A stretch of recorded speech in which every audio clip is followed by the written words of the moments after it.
नमस्ते, सत श्री अकाल और आदाब मेरे दोस्तों। तो यार 2012 तो खाली फोकट का ही बदनाम हुआ था।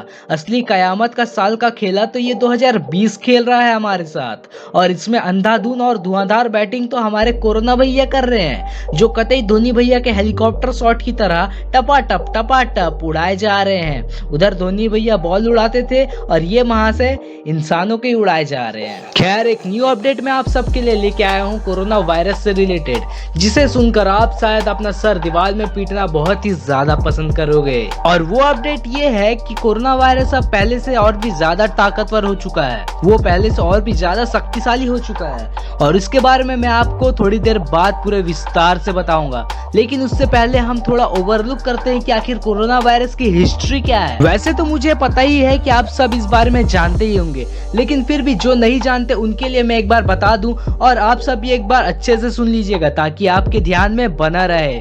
तो चलिए आरंभ करते हैं।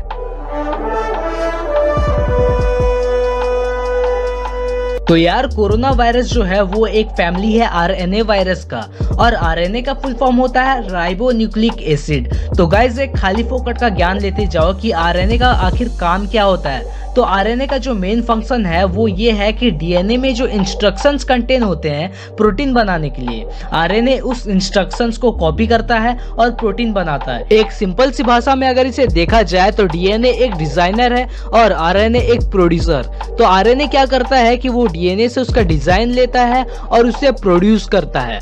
तो यार, ये तो रही डीएनए और आरएनए की बात। अब आते हैं कोरोना में। तो यार, हर कोई चिल्लाता है कोरोना वायरस, लेकिन क्या आपको पता है कि इसका नाम कोरोना ही क्यों रखा गया है? तो शायद आप इसका जवाब नहीं जानते होंगे।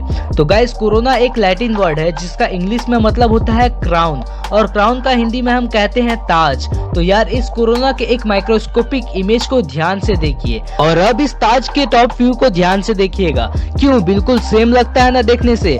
बस इसी रीजन की वजह से कोरोना वायरस का नाम कोरोना वायरस रखा गया है। और दोस्तों, यहाँ पर एक और चीज बताना चाहूंगा जो आप सब में से बहुत ही कम लोग जानते होंगे, और वो ये है कि कोरोना वायरस कोई एक पर्टिकुलर वायरस का नाम नहीं है, ये एक वायरस के ग्रुप का नाम है। जैसे for example Chennai super king एक ग्रुप का नाम है, एक टीम का नाम है, लेकिन उसके अंदर डिफरेंट टाइप्स ऑफ प्लेयर्स हैं, जैसे धोनी, रैना, जडेजा, जो अलग अलग रोल प्ले करते हैं। तो उसी तरह कोरोना वायरस एक ग्रुप का नाम है, और इस ग्रुप के जो दो मेन प्लेयर्स हैं वो है सार्स और मर्स। और अभी 2019 के दिसंबर से जो बैटिंग कर रहा है वो है सार्स, जिसे हम कोविड-19 भी कहते हैं, और इसे सार्स-कोव-2 भी कहा जाता है। तो आपके मन में एक सवाल उठता होगा कि सार्स-कोव-2 क्यों कहा मैंने? तो यार, 2 इसलिए कहा जाता है क्योंकि कोरोना वायरस से मुठभेड़ हमारी पहले भी हो चुकी है, लेकिन वो इतने ज्यादा अमाउंट में पॉपुलेशन को इफेक्ट नहीं किया था, जिसकी वजह से वो उस वक्त इतने ज्यादा पॉपुलर नहीं हो पाई। तो गाइज, मैं जानता हूं कि अब मैं आपका दिमाग खा रहा हूं और ये नहीं बता रहा हूं कि कोविड-19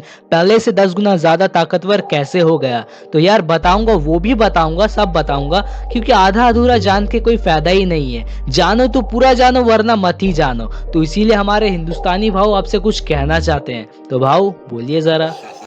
रुको जरा, सब्र करो। तो यार, अब वापस आते हैं हमारे टॉपिक के ऊपर।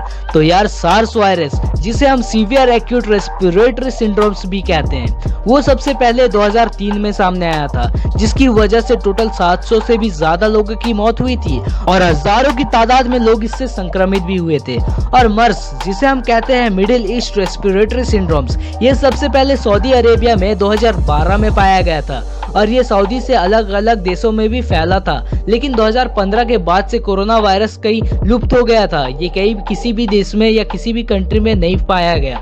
लेकिन 2019 के दिसंबर में चाइना के किसी भगलुल ने चमगादड़ खा लिया। उसके बाद तो भैया सारी नौटंकी आप सबको पता ही है। तो यार, अब बात करते हैं हम कोरोना के 10 गुना ज्यादा ताकतवर रूप के बारे में, जिसका नाम रखा गया है D614G, और इसके इसी नाम के पीछे उसके म्यूटेशन का राज भी है। तो यार, राज बताने से पहले मैं आपको एक छोटा सा एग्जांपल दे देता हूँ, जिसकी वजह से आपको म्यूटेशन के बारे में समझने में और भी ज्यादा आसानी होगी। तो गाइस, बचपन में पोकेमॉन तो हर कोई देखता ही होगा। तो उसमें जिस तरह पिकाचू विकसित होकर राइचू में बदल जाता था और राइचू पिकाचू से कई गुना ज्यादा ताकतवर और शक्तिशाली हो जाता था, उसी तरह कोरोना वायरस भी विकसित होकर शक्तिशाली बन गया है।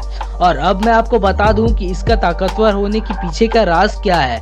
तो यार इसका जो नाम है D614G है। ये 16 अगस्त यानी कि संडे को मलेशिया के एक व्यक्ति पे पाया गया था, जो कि मलेशिया में एक होटल का मालिक है। और उससे ज्यादा चिंता की बात यह है कि ये व्यक्ति तमिलनाडु के शिवगंगा नाम के एक जगह से मलेशिया गया था, जहां उसके टेस्ट के बाद उसके बॉडी में D614G पाया गया। और इसके बारे में वहां के हेल्थ डायरेक्टर जनरल डॉक्टर नूर हिसाम अब्दुल्ला ने बताया था। और उनके हिसाब से जो म्यूटेशन है चाइना के वुहान कोरोना वायरस से 10 गुना ज्यादा घातक है और कम्युनिटी को यहाँ पर और भी ज्यादा सतर्कता बरतने की जरूरत है। खैर अब हम जानेंगे कि कोरोना वायरस में क्या केमिकल लोचा हुआ या क्या म्यूटेशन हुआ जो ये इतना ज्यादा ताकतवर बन गया। तो यार D614G जो है ये कोरोना का एक जीन का नाम है। इससे पहले जो वुहान चाइना का जो वायरस था उसका नाम था D614D।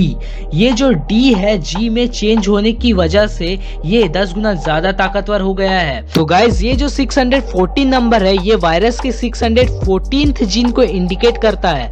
और ये जो D614D है, D614D ध्यान से सुनिएगा, पुराना वाला है। तो ये जो D614D है उसमें एस्पार्टिक एसिड हुआ करता था, जिसकी जगह ग्लिसिन ने ले ली है। और ये ग्लिसिन हमारे बॉडी के लिए बिल्कुल भी हार्मफुल नहीं है।